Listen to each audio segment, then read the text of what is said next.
probably have shared with someone, and maybe that someone didn't take it very seriously or didn't catch that sign. He could be just dropping a hint somewhere. He could be saying something that sounds a bit weird. But then again, your mom is also not going to be thinking, that warning sign is not going to come out, right? Because who would ever think that you are thinking of suicide? That's the last thing you're going to think about anyone on your mind, right? So I think it's really hard actually.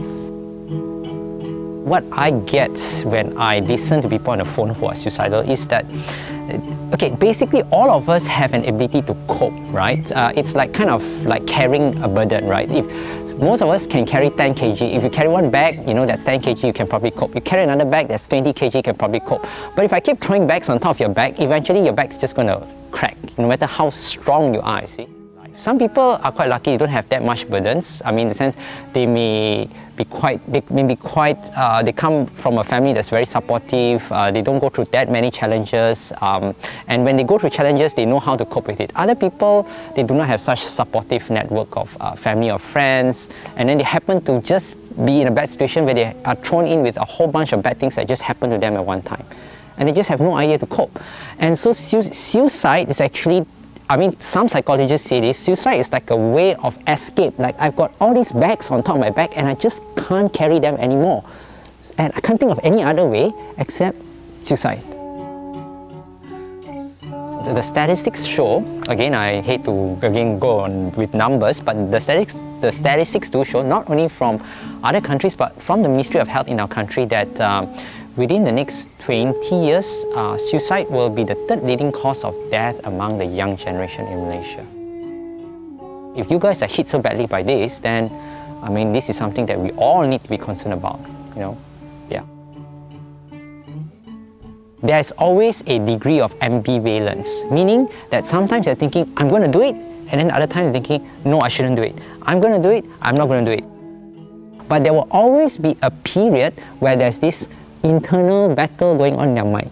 Should I do it? Should I do it? Should I do it? Should I do it? Should I? So that's always going on there. Jumping off is probably quite common. Jumping from a high building, drinking poison, hanging themselves. You may be surprised, like some of those people who really like speeding on the highway, that's also probably a sign that they kind of want to end their lives, yeah.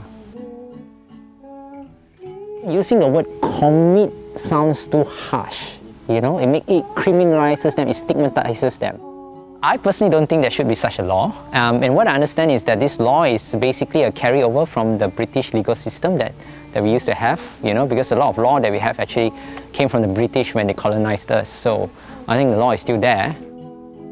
It should be made compulsory that they see a psychiatrist or psychologist. I think that should be made compulsory, right? But to actually throw them into jail, I don't see how that will deter them.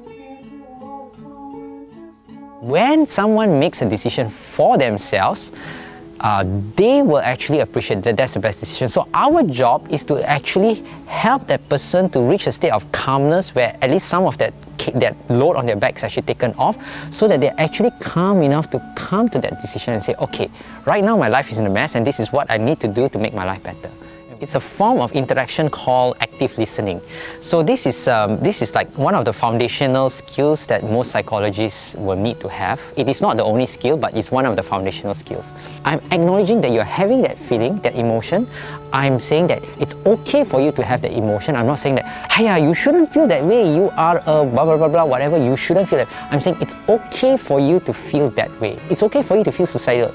It's okay for you to feel so angry with your parents you want to stab them 6 times in the back. It's okay. It's okay to have those feelings. And when people actually have that space to say like, oh, it's okay for me to feel that way, that actually brings a lot of relief and tension from the tension from them. I've had calls, I won't go too much into detail about a call because we're supposed to keep our caller details confidential. But I've had calls where people will talk about something very trivial, like having an argument with a friend. During the conversation, it will come out, a lot of other things will come out, okay? And then you will actually become aware that the caller is actually feeling quite suicidal. Sometimes things that sound very trivial to us, it can actually be a doorway to a lot of other bigger issues that are underlying. So if you can learn to listen to someone very carefully, you might be able to pick up on this, and you could be that person to make a difference in that person's life. I would say reach out to someone,